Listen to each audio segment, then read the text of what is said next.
क्या हाल है दोस्तों? हसन मिनहाज हियर और आज हम एक बहुत ही दिलचस्प और शायद थोड़ा सा चिंताजनक विषय पर बात करने वाले हैं। और आज बात करेंगे एक ऐसी चीज के बारे में जिसके हम सब दोषी हैं, शॉपिंग। हाँ, आपने सही सुना।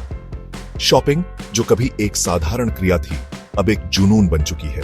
But not just regular shopping, oh no, हम बात कर रहे हैं उस शॉपिंग की जो हमारे जीवन का एक अभिन्न हिस्सा बन चुकी है। हम बात करेंगे कंज्यूमरिज्म की, जहां चीजें खरीदना एक एडिक्शन बन जाता है। ये एडिक्शन ऐसा है जो हमें हर दिन और अधिक खरीदने के लिए प्रेरित करता है। ये सब 20वीं सेंचुरी में शुरू हुआ, राइट? जब मैस प्रोडक्शन और एडवर्टाइजिंग ने मिलकर एक नया युग शुरू किया। मैस प्रोडक्शन जोरों पर था। फैक्ट्रियों में सामान इतनी तेजी से बन रहा था कि लोगों को समझ ही नहीं आ रहा था कि क्या करें। फैक्ट्रीज प्रोडक्ट्स इतनी तेजी से बना रहे थे कि क्या बताऊं। और गेस व्हाट, ये सब बेचने के लिए उन्हें एक नई रणनीति की जरूरत थी। उन्हें जरूरत थी हम सबको ये सब खरीदने की। Enter advertising. एडवर्टाइजिंग ने हमें यह विश्वास दिलाया कि हमें इन चीजों की जरूरत है। ये सिर्फ प्रोडक्ट बेचने के बारे में नहीं था, ये एक पूरी लाइफस्टाइल बेचने के बारे में था।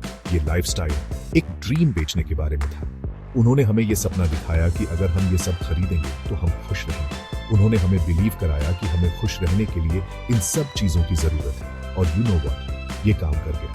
हम सब इस जाल में फंस गए और अब हम इस एडिक्शन से बाहर नहीं निकल पा रहे हैं। We got hooked on that new car smell, that instant gratification of buying something new। वो खुशी जो हमें एक नई चीज खरीदने से मिलती है, वो हमें बार बार खरीदने के लिए मजबूर करती है। लेकिन इसकी कीमत क्या है? Stay tuned। हम इस एडिक्शन की असली कीमत के बारे में बात करेंगे और कैसे हम इससे बाहर निकल सकते हैं। All right, let's talk about how advertising हमारे दिमाग के साथ खेलते हैं। Ads are everywhere, on TV, social media, billboards, and even in the apps we use daily. They are designed to grab our attention and make us feel a certain way. But have you ever wondered how they manage to do that so effectively? वो उन hackers जैसे होते हैं movies में, जो हमारे दिमाग में घुस जाते हैं और हमारी सोच को मैनिपुलेट करते हैं। They use sophisticated techniques to understand our behavior and predict our actions. Except ये आपकी insecurities hack करते हैं। They know exactly what makes you feel insecure and they exploit that to sell their products. They make you believe that you are not good enough as you are. Ever notice how ads आपको feel कराते हैं कि कुछ missing है? They create a sense of lack in your life, making you feel incomplete without their product. This feeling of missing out is what drives you to make a purchase. You're not cool enough, pretty enough, or rich enough without their product. Gadbad hai na? They show you glamorous models and luxurious lifestyles, making you feel that you need to buy their product to achieve that level of perfection. वो हमारे deepest fears or desires का फायदा उठाते हैं। They tap into our deepest fears of not being accepted, not being loved, and not being successful. They promise that their product will solve all these problems. वो हमें perfectly photoshopped models दिखाते हैं और कहते हैं कि हमें ऐसे दिखना चाहिए। They create unrealistic standards of beauty and success, making us feel inadequate in comparison. वो विस्पर करते हैं कि ये एक चीज खरीदने से हम happy हो जाएंगे। They make us believe that buying their product will bring us happiness and fulfillment.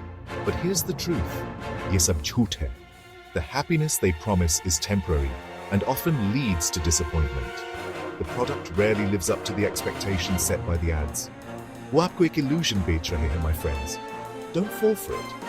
Be aware of how ads manipulate your emotions and make conscious choices. Remember, you are enough, just as you are. Now let's get into the nitty-gritty of why we often find ourselves trapped in this endless cycle of consumerism. कि हम इस consumerist trap में क्यों फंस जाते हैं? It's not just about wanting things. It's about how our brains are wired to seek out pleasure and avoid pain. It's all about psychology, baby. Our brains are constantly on the lookout for that next hit of dopamine, the feel-good chemical that gets released when we experience something pleasurable. हमारा दिमाग pleasure ढूंढने और pain से बचने के लिए बना है. And what could be more pleasurable than the rush of dopamine that comes from buying something new? और उस dopamine rush से ज्यादा pleasurable क्या है जो न्यू चीज खरीदने से आता है? It's like a mini celebration every time we make a purchase. It's like a drug, man. We get hooked on that feeling, and soon we find ourselves craving more and more. हम इस feeling के आदी हो जाते हैं और हमें और चाहिए होता है। But here's the kicker. Those cravings are not real needs. But here's the thing. वो cravings असली needs नहीं होते। We often confuse wanting something with needing it. हम किसी चीज को चाहने को needing समझ लेते हैं। We think that getting that new phone or those fancy shoes will fill some kind of void in our lives. हम सोचते हैं कि न्यू फोन या फैंसी शूज हमारी जिंदगी की एम्प्टीनेस भर देंगे। But spoiler alert, it won't. Spoiler alert, ऐसा नहीं होगा। The initial excitement fades and we're left feeling just as empty as before.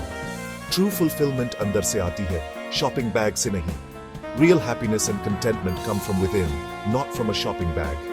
It's about finding joy in the simple things, like spending time with loved ones, pursuing hobbies, or just taking a moment to appreciate the present. So next time you feel that urge to buy something new, take a step back and ask yourself, is this a craving or a real need?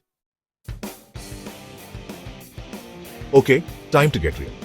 हमारी consumerism addiction सिर्फ हमारे wallets को ही नहीं hurt कर रही है, ये planet को डिस्ट्रॉय कर रही है।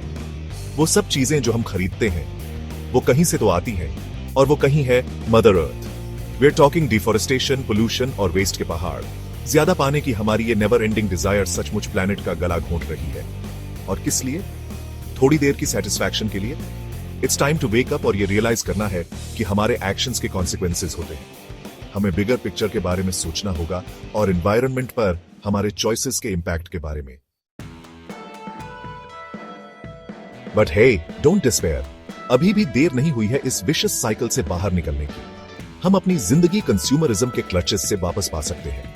इसकी शुरुआत अवेयरनेस से होती है। एक बार जब आप इन मार्केटिंग ट्रिक्स को पहचान लोगे, तो आप उनका रेजिस्ट करना शुरू कर सकते हो। Remember, you are not a target. आप एक ह्यूमन बीइंग हो जिसके पास चूज करने की पावर है। एक्सपीरियंसेस चूज करो थिंग्स की जगह, क्वालिटी चूज करो क्वांटिटी की जगह, अपनी वेलबींग में इन्वेस्ट करो अपने वार्डरोब की जगह। Mindful, not mindless, tips for smarter spending. All right, let's get practical. इस क्रेजी वर्ल्ड में हम कंज्यूम कैसे कम करें? It's all about being mindful, my friends. Credit card निकलने से पहले खुद से पूछो, क्या मुझे सच में इसकी जरूरत है? क्या ये मुझे सच में खुशी देगा? या मैं बस एक क्लेवर एड के इन्फ्लुएंस में आ रहा हूं? बजट बनाओ और उससे स्टिक करो। उन टेम्पटिंग सेल्स और डिस्काउंट से दूर रहो, और भगवान के लिए अनसब्सक्राइब करो उन मार्केटिंग ईमेल से। Experiences over things, finding joy beyond the shopping mall. बात यह है, ट्रू हैप्पीनेस मटेरियल पोजेशन से नहीं आती। ये एक्सपीरियंसेस, कनेक्शंस और मेमोरीज बनाने से आती है। सो डिच द मॉल और नेचर में हाइक के लिए जाओ। लव्ड वंस के साथ टाइम बिताओ। कोई न्यू स्किल सीखो।